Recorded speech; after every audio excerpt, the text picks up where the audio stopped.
Folks, before we head back to court, I want to bring back in criminal defense attorney, former head prosecutor Bob Bianchi. Bob, we didn't get a chance to hit on it last time, so I want to ask you, we talked about liability, foreseeability, all the issues in this case. Well, where do you fall as far as the evidence we're hearing and about to hear in this case in terms of the liability and foreseeability?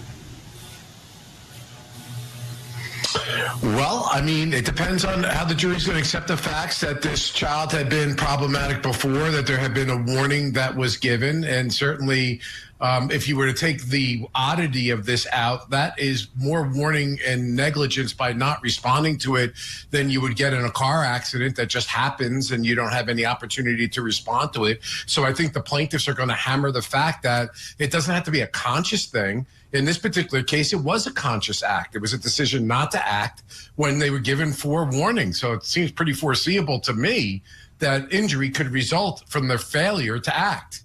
It's that failure to act, and the gun and the parent wasn't there. Now, we know that the mother faced criminal charges. We know that Dr. Parker faces criminal charges.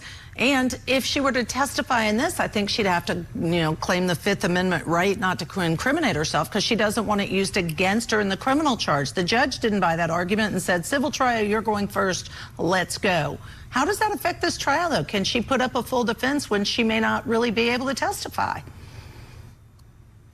This is a problem we have in, I don't know, a solid amount of cases, 30% or more, where even in my own practice, where I have somebody charged with a crime and there's a civil component to it, the last thing that I want to have happen is have my witness on the witness stand in a civil, or my client on the stand in a civil proceeding where the government, the prosecutors who are otherwise not entitled to their statements are lying in wait, like I did as a prosecutor, salivating at the civil case, hoping that the defendant is going to be forced to answer interrogatories or depositions or testify, and therefore I'm getting information that I otherwise would not be entitled to. But it puts the defendant in a very, very difficult position to judge, what do you value more, your liberty or your finances? Mm-hmm. Yeah, and again, I think she's covered by insurance in this case, by the organization that represents teachers. So she may feel like she needs to, because I can tell you what, Bob, in my estimation, she needs to tell her story.